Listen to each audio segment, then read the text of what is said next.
یہ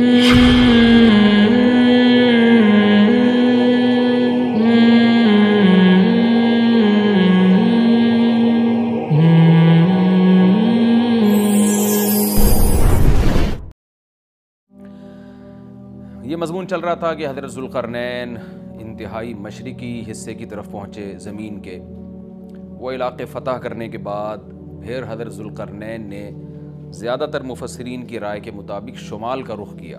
قرآن میں نہیں ہے کہ نارتھ کی طرف گئے یا ساؤتھ کی طرف گئے، لیکن کچھ چیزیں بدیہی ہوتی ہیں۔ آبادی ظاہر ہے اس وقت نارتھ ہی کی طرف زیادہ تھی، ساؤتھ کی طرف آبادی بہت بعد میں دنیا میں آئی ہے، اور اب بھی بہت کم آبادی ہے ساؤتھ کی طرف، تو غالب یہی ہے کہ نارتھ کی طرف حضرت ذوالقرنین گئے۔ قرآن کہتا ہے ثم اتبع سببا حتی اذا بلغ بین السدین، سد کہتے ہیں بند کرنا، کہتے ہیں نا سد باب، اور انسداد دہشت گردی، باب انفعال میں جائے گا تو انسداد یعنی دہشت گردی کو بند کرنا، تو سدین دو سد یعنی دو آڑیں، تو پہاڑ کو آڑ سے تعبیر کیا گیا ہے کیونکہ پہاڑ رکاوٹ بن جاتا ہے ادھر کی آبادی ادھر اور ادھر کی ادھر جانے کے لیے، تو ایک آڑ کی طرح ہوتا ہے۔ تو قرآن کہتا ہے حتی اذا بلغ بین السدین، یہاں تک کہ جب دو پہاڑوں کے درمیان میں پہنچے، وجد من دونہما قوما، تو آپ نے پایا ان دونوں کے پیچھے ایک قوم کو، یا دونوں کے ایک طرف ایک قوم کو پایا۔ لا یکادون یفقہون قولا، ایسی قوم تھی لا یکادون یفقہون قولا، کہ بات سمجھنے کی صلاحیت ہی نہیں تھی اس کے اندر۔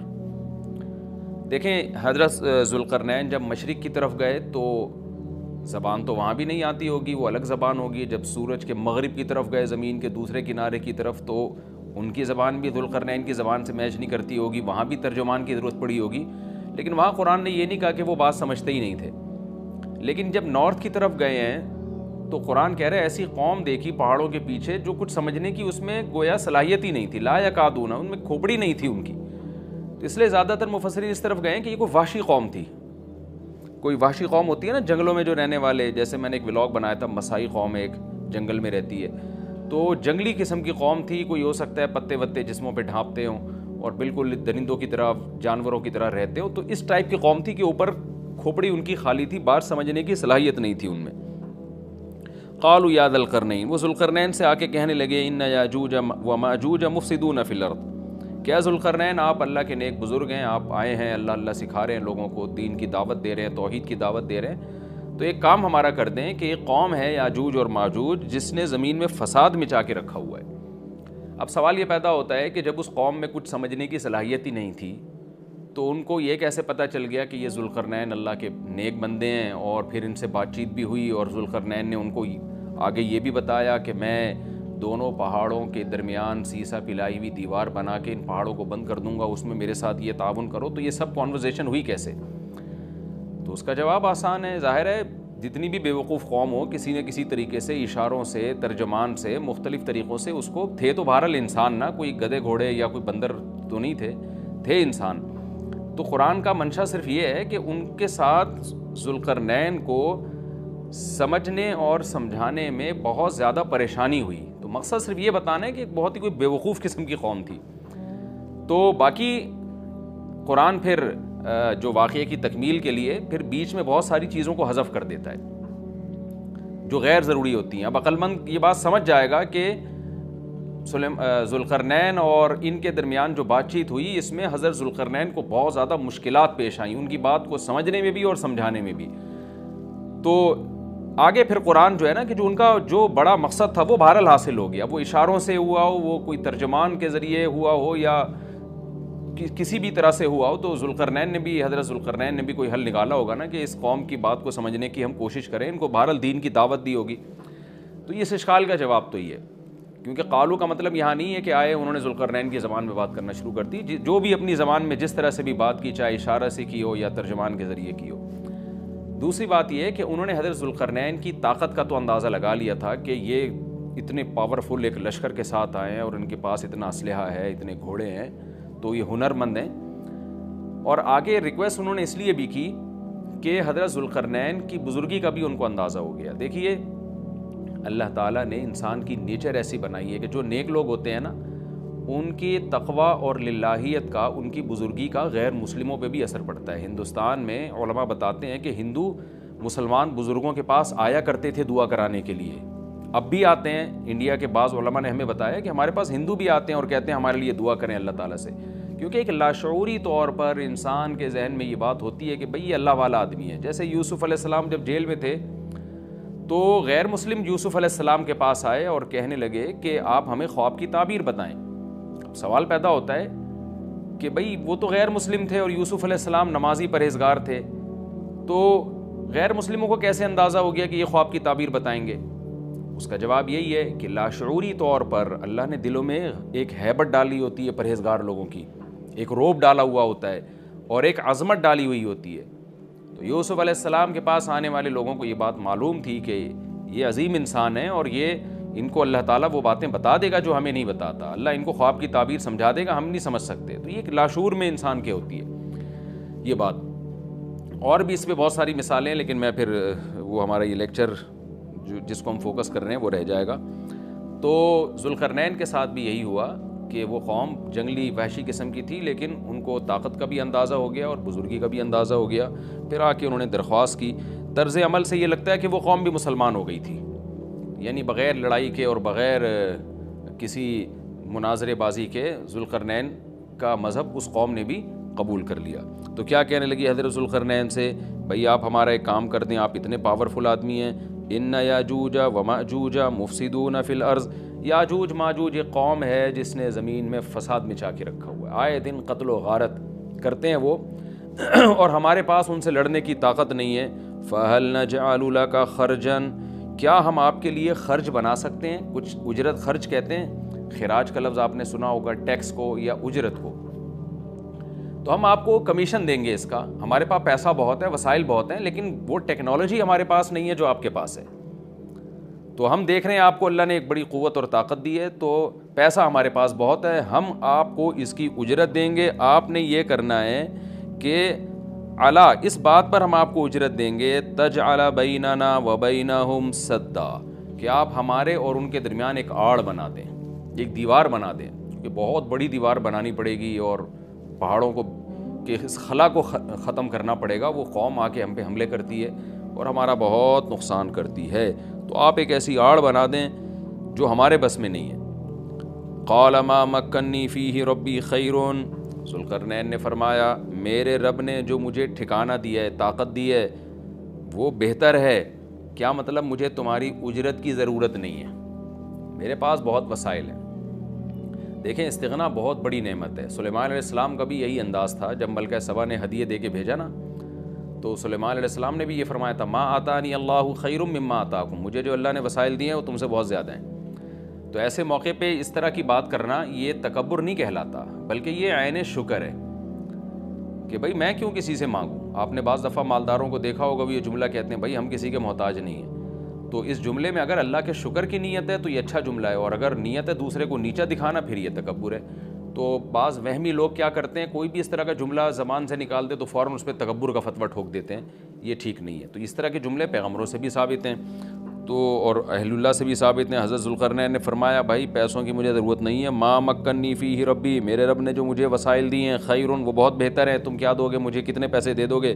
ہاں مجھے افرادی قوت کی ضرورت ہے، کیونکہ اتنے بھاری بھرکم پتھر اٹھا کے پہاڑوں پہ لے کے جانا، لوہے کی پلیٹیں لے کے جانا، اس کے لیے افراد چاہیے، مزدور چاہیے، لیبر چاہیے۔ فَأَعِینُونِی بِقُوَّةٍ، تم مجھے میری مدد کرو قوت کے ساتھ، قوت چاہیے مجھے، پاور چاہیے، افرادی قوت چاہیے، یہاں قوت سے مراد ہے وسائل چاہیے، لیبر چاہیے، مزدور چاہیے۔ تو اجعل بینکم و بینہم ردما، میں تمہارے اور ان کے درمیان آڑ بنا دوں گا، دیوار بنا دوں گا۔ آتونی زبر الحدید، وہ قوت یہ چاہیے کہ دو تم مجھے لوہے کی پلیٹیں، یعنی اوپر چڑھانے میں میری مدد کرو ان کی۔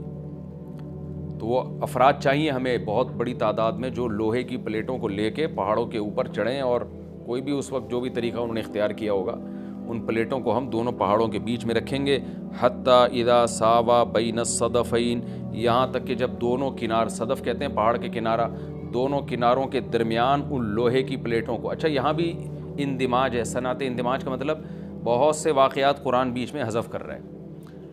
تو ایسا ہی نہیں ہے کہ بنی بنائی پلیٹیں، انہوں نے کوئی اسٹیل مل تھی اور وہ پلیٹیں پہلے سے تیار رکھی ہوئی تھیں. ظاہر ہے ذوالقرنین نے کیا کیا، لوہا جمع کیا پہلے. حضرت ذوالقرنین نے کس قدر محنت لگی ہوگی، پہاڑوں کے درمیان بہت زیادہ لوہا چاہیے، تو کہاں کہاں سے پتہ نہیں کتنے مہینے کا یہ پروسیس ہوگا، کتنے سال اس پروجیکٹ میں لگے ہوں گے، کہاں کہاں سے لوہا جمع کیا ہوگا. ہو سکتا ہے زمین میں کھدائی کا کام شروع کیا ہو پہلے، کہ زمین سے لوہا نکالیں ہم، پھر اس لوہے کو گرم کر کے اس کو بھٹیوں میں گرم کر کے کیسے پلیٹوں کی شکل میں تبدیل کیا ہوگا. تو یہ کوئی آسان کام نہیں ہے. لیکن قرآن نے اس پورے واقعے کو حذف کر دیا اور مختصراً بیان کیا. آتونی زبر الحدید، جو لوہے کی پلیٹیں ہم نے تیار کی ہیں وہ لا کے دو. حتی اذا ساوا بین الصدفین، جب ان پلیٹوں کو دونوں پہاڑوں کے بیچ میں ایسے ایسے نصب کرنا شروع کر دیا. ایک پلیٹ آئے، پھر دوسری پلیٹ، پھر تیسری پلیٹ. یعنی اگر ایسے کر کے پلیٹ لگاتے تو یہ تو پلیٹ تو بہت ہلکی ہوتی ہے، یاجوج ماجوج اس میں سوراخ کر دیتے یا کچھ بھی اس کو توڑ دیتے یا جلا دیتے، پگھلا دیتے بھٹی کے ذریعے، کچھ بھی کر سکتے تھے. تو پلیٹوں کو ایسے کر کے رکھا گیا کہ چوڑائی میں جو ہے وہ دیوار بنے. قال انفخوا، تو ذوالقرنین نے کہا اب ان میں آگ بھڑکاؤ. انفخوا کا مطلب پھونک مارنا ہے، لیکن یہاں پھونک سے بھٹی کی جو گرم کرنے کے لیے جو ہوا ڈالی جاتی ہے نا، جو جیسے آپ نے دیکھا ہوگا نا پرانے زمانے میں خواتین جو تھیں، وہ بوڑھی مائیں کیا کرتی تھیں، دادیاں، وہ ایک پائپ لے کے نا کوئلوں میں پھونک مارتی تھیں. اس سے کیا ہوتا ہے، وہ ٹیمپریچر بڑھتا ہے. آج بھی میں نے گاؤں دیہاتوں میں دیکھا ہے بھٹیوں میں کہ وہ ہوا کا پریشر بنانے کے لیے انہوں نے کچھ دیسی قسم کی مشینیں لگائی ہوئی ہوتی ہیں. ایک صاحب کو میں نے دیکھا کہ وہ سائیکل کا پہیے پہ پتہ نہیں کون سی مشین لگائی ہوئی ہے، اس سائیکل گھمائے جا رہے ہیں، ادھر سے ہوا نکل رہی ہے اور وہ لوہا پگھلنا شروع ہو گیا. تو بھٹی میں جو پہلے زمانے میں ٹیمپریچر بڑھایا جاتا تھا وہ ہوا کا پریشر بڑھا کے ہی بڑھایا جاتا تھا، یا ہو سکتا ہے کوئی گیس ہو جس کا پریشر بڑھانے کو انفخو سے تعبیر کیا جا رہا ہے. حتی اذا جعلہ نارا، یہاں تک کہ جب ان پلیٹوں کو بہت زیادہ گرم کر دیا اور آگ کی طرح، وہ پلیٹیں بیچ میں نصب کر کے نا آگ کی طرح پگھلنے لگیں، پانی کی طرح وہ پگھلنے لگیں. تو قال آتونی افرغ علیہ قطرہ، جب وہ گرم ہو گئی نا بہت زیادہ، تو پہلے سے تانبا پگھلا کے رکھا ہوا تھا. یہاں بھی وہی تفصیل ہے کہ حضرت ذوالقرنین نے جو اتنا زیادہ تانبا پگھلا کے پہلے سے بالکل وہ پانی کی طرح تانبا پگھلایا ہوا تھا. میں نے دیکھا ہے جو کاپر ہے پگھلتا ہوا بھٹیوں میں، مجھے تو ایسی چیزیں دیکھنے کا بڑا شوق ہے. تو وہ اتنا زیادہ اس کا ٹیمپریچر ہوتا ہے نا کہ ایسا لگتا ہے جیسے جہنم کی آگ ہے. اللہ ہم سب کو محفوظ رکھے. تو میں کبھی کبھار جب یہ آیت پڑھتا ہوں تو میں سوچتا ہوں کہ کتنا بڑی مقدار میں حضرت ذوالقرنین نے کہاں کہاں سے تانبا جمع کیا ہوگا، پھر اس کو کیسے اس زمانے میں جو صدیوں پرانی بات ہے، جب ٹیکنالوجی نے اتنی ترقی نہیں کی تھی، اس کا تو عشر اشیر بھی نہیں تھا، لیکن کیسے اس کو پگھلایا ہوگا انہوں نے، حضرت ذوالقرنین نے. تو وہ کسی دیگڑے میں جناب اتنا زیادہ، پھر دیگ کہاں سے لائے ہوں گے، وہ دیگ تو خود پگھل جائے گی. اس کے لیے مخصوص قسم کی ایک کوئی میٹل ہوتا ہے کہ اس کا ٹیمپریچر اور تانبے کا ٹیمپریچر میں فرق ہوتا ہے، کہ تانبا جس ٹیمپریچر پہ پگھلے گا تو اس دھات کو، تانبے کو جس دیگ میں ڈالا جائے وہ اس ٹیمپریچر پہ نہ پگھلتا ہو. یہ کوئی پتھر کی دیگ ہوگی، جو بھی ہوگا، لیکن بہرحال یہ ساری چیزیں محیر العقول ہیں. تو حضرت ذوالقرنین نے پہلے سے بہت بڑی مقدار میں تانبے کو پگھلا کے رکھا ہوا تھا. اب انہوں نے کہا کہ آتونی افرغ علیہ قطرہ، قطر کہتے ہیں تانبے کو. اب یہ جو ہے دو مجھے یہ، میں اب ان پلیٹوں کے اوپر جو گرمی سے جو پگھل رہی ہیں نا، ان کے اوپر تانبا ڈال دوں گا. یعنی تانبا ڈالنے کا مقصد کیا تھا کہ دونوں پلیٹوں کے درمیان جو خلا ہے وہ پر ہو جائے. اور پلیٹوں کو پگھلانے کا مقصد یہ تھا کہ پلیٹیں اور تانبا آپس میں مکس ہو جائیں، یعنی ایک یکجان ہو جائیں وہ. کیونکہ جب ایک چیز گرم کر کے دوسری گرم چیز کے ساتھ ملائی جاتی ہے نا، تو وہ اس کے اجزاء ایک دوسرے میں داخل ہو جاتے ہیں اور وہ بالکل یکجان ہو جاتا ہے. تو آتونی افرغ علیہ قطرہ، دو مجھے یہ تانبا، میں اس کے اوپر انڈیل دوں گا. تو وہ دیگیں تانبے کی پگھلا کے پہاڑوں پہ چڑھایا گیا ان دیگوں کو، اور پھر وہ لوہے کی پلیٹوں کے بیچ میں جو خلا تھا نا، ان خلا میں وہ تانبے کا جو پگھلا ہوا تانبا تھا پانی کی شکل میں، اس پگھلے ہوئے تانبے کو ڈال دیا گیا. تو وہ یکجان ہو کر ایک بہت مضبوط آہنی دیوار بن گئی. فَمَا اسْطَاعُوا أَن يَظْهَرُوهُ، اب یاجوج ماجوج میں اس کی استطاعت نہیں رہی کہ اس پہ چڑھ سکیں. وَمَا اسْتَطَاعُوا لَهُ نَقْبًا، اور اس دیوار میں نقب کی استطاعت بھی نہیں رہی. کتنا لمبا سوراخ کریں گے اس کو کھود کے، یہ بھی ان کے لیے ممکن نہیں رہا. جب اتنا زبردست پروجیکٹ چند مہینوں میں یا چند سالوں میں مکمل ہوا، یا چند دنوں میں، اس کی حقیقت اللہ ہی جانتا ہے، لیکن یہ بہت بڑا پروجیکٹ تھا، بہت ایک شاندار کام تھا جو شاید اس زمانے میں بہت مشکل ہو، تو اس زمانے میں آپ سوچیں کہ کتنا مشکل ہوگا. لیکن ذوالقرنین نے جب اس پروجیکٹ کو مکمل کیا، قال ھذا رحمۃ من ربی، وہی بات، تکبر نہیں کیا کہ میرا کمال ہے، دیکھا اور پھر شو بازی شروع کی، نا نا نا نا نا، ھذا رحمۃ من ربی، یہ میری رب کی طرف سے رحمت ہے. دیکھیں سلیمان علیہ السلام بھی یہی الفاظ تھے نا جب تخت سامنے آ گیا، ھذا من فضل ربی، یہ میرے رب کا فضل ہے. تو انبیاء اور نیک لوگ اللہ ان سے جب بھی کوئی عجیب کام لیتا ہے تو فوراً اللہ کی طرف نسبت کرتے ہیں. پھر وہ دنیا کی بے ثباتی بھی دکھاتے ہیں کہ انہی چیزوں میں پڑھ کے نہ رہ جانا. فوراً ذوالقرنین نے کیا کہا، فَإِذَا جَاءَ وَعْدُ رَبِّي، جب میرے رب کا وعدہ آئے گا نا، جَعَلَهُ دَكَّا، اللہ اس کو توڑ تاڑ دے گا. مطلب یہ دنیا کی ترقی ہے، یہ ہے فنا ہونے والی، دل لگانے کی چیز نہیں ہے. تو ایسا نہ ہو کہ اس سے دل لگانا شروع کر دو اور اسی میں بس کے رہ جاؤ اور اللہ کو بھول جاؤ اور اپنی ترقیوں پہ ناز کرنا شروع کر دو. فَإِذَا جَاءَ وَعْدُ رَبِّي، جب میرے رب کا وعدہ آئے گا، جَعَلَهُ دَكَّا، اسے توڑ تاڑ کے برابر کر دے گا. وَكَانَ وَعْدُ رَبِّي حَقًّا، اور میرے رب کا وعدہ سچا ہے. وعدے سے مراد کیا ہے؟ دونوں مراد ہو سکتے ہیں، یا تو قیامت مراد ہو سکتی ہے کہ قیامت میں سب چیزیں ہی ٹوٹ جائیں گی، یا جو احادیث میں آیا ہے کہ جب یاجوج ماجوج قرب قیامت میں ظاہر ہوں گے تو وہ دیوار ختم ہو جائے گی، یا تو وہ مراد ہے.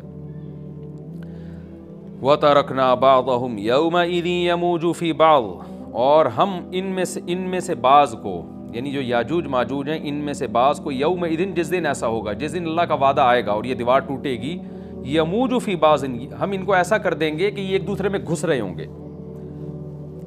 یہ مضمون احادیث میں آیا ہے. دیکھیں قرآن میں اور احادیث صحیحہ میں جو یاجوج ماجوج اور اس دیوار کا ہمیں ملتا ہے نا، میں صرف اس کو آپ کے سامنے بیان کروں گا. باقی اس بارے میں ڈیٹیل میں آپ جائیں گے تو بہت کچھ آپ کو انٹرنیٹ پہ بھی مل جائے گا، مفسرین کی کتابوں میں بھی مل جائے گا، اور لوگوں کی اپنی اپنی تحقیقات ہیں، اپنے اپنے تبصرے ہیں. نہ میں ان تبصروں کو صحیح کہہ رہا ہوں نہ غلط کہہ رہا ہوں، کتابیں بھری ہوئی ہیں، وہ آپ جائیں پڑھیں اس کو.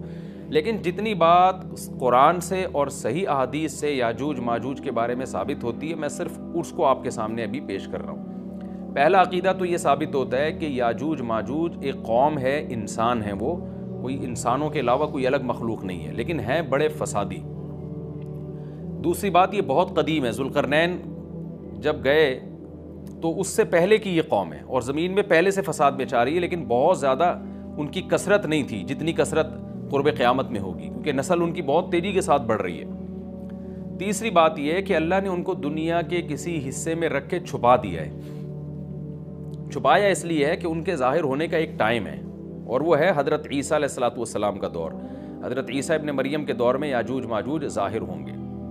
تو اسی کو آپ چوتھا پوائنٹ بھی کہہ سکتے ہیں. تیسرا پوائنٹ کیا ہو گیا کہ ان کو چھپا دیا گیا ہے. لہذا یہ جو لوگ کہتے ہیں نا یاجوج ماجوج دریافت ہو گئے ہیں، فلاں جگہ ہیں فلاں جگہ ہیں، تو بھائی ہمیں جب ایک چیز چھپا دی گئی ہے اور ایک ٹائم بتا دیا گیا ہے کہ اس ٹائم پہ ظاہر ہوں گے، تو اس سے پہلے وہ دریافت ہو ہی نہیں سکتے. پہلے دریافت ہو گئے تو اس کا مطلب نبی صلی اللہ علیہ وسلم کی گویا پیش گوئی غلط ہو گئی. تو جو جس کا ٹائم ہے اسی ٹائم پہ وہ ظاہر ہوں گے.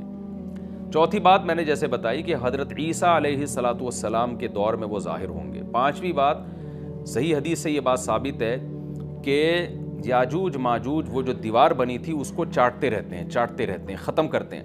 اب چاٹنا کا جو لفظ حدیث میں ہے اس سے مراد زبان سے چاٹنا بھی ہو سکتا ہے، اور یہ کنایا بھی ہو سکتا ہے کہ اس کو ختم کرنے کی کوشش میں لگے ہوئے ہیں. اور ایسے چاٹنا، جب ہم کوئی چیز چاٹتے ہیں نا تو بہت تھوڑی تھوڑی وہ ختم ہوتی ہے. تو اتنی موٹی اتنی بڑی دیوار ہے کہ وہ انہوں نے اپنی اسٹرگل اور اپنی محنت نہیں چھوڑی ہے، تو وہ دیوار کو کسی نہ کسی طریقے سے گھسائی میں اس کے لگی رہتے ہیں. تو زبان سے بھی چاٹنا ہو سکتا ہے اور کسی اور طریقے سے اس کو ختم کرنے کی کوشش بھی مراد ہو سکتی ہے.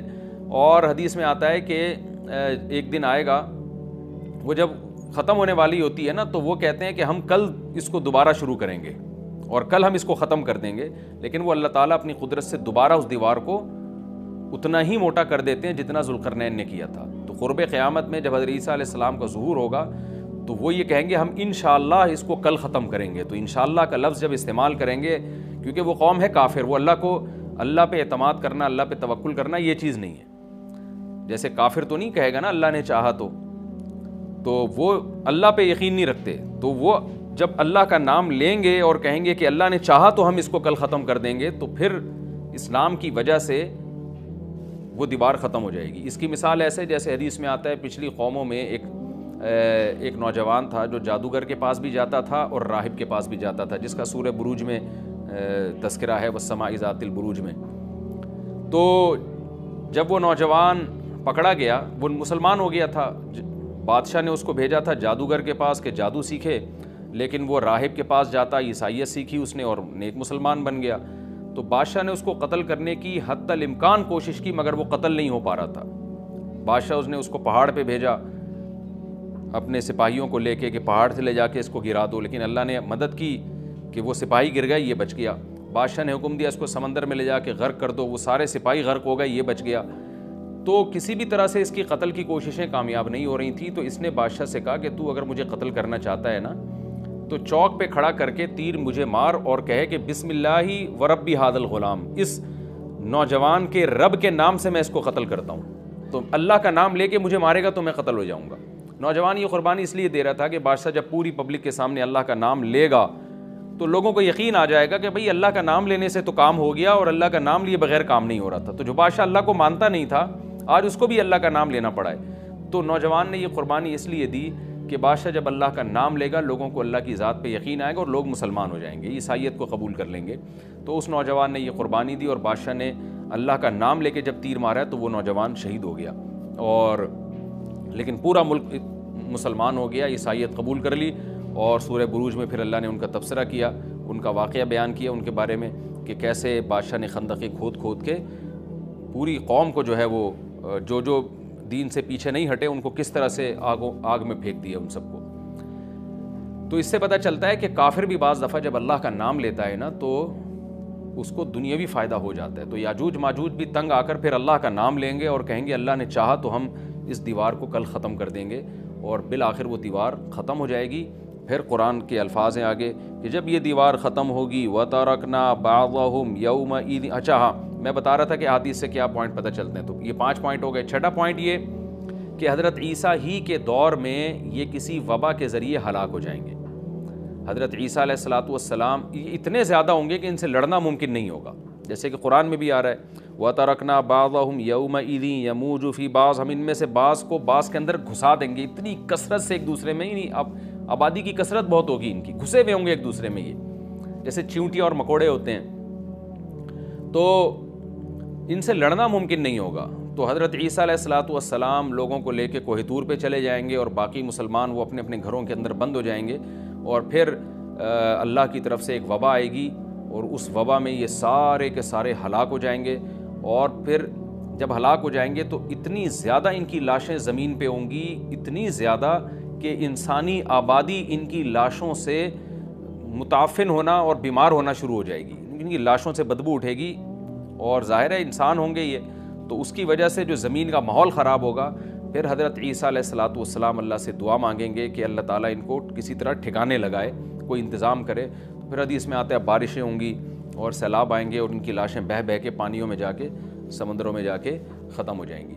اللہ تعالیٰ ان کو اس طرح سے ٹھکانے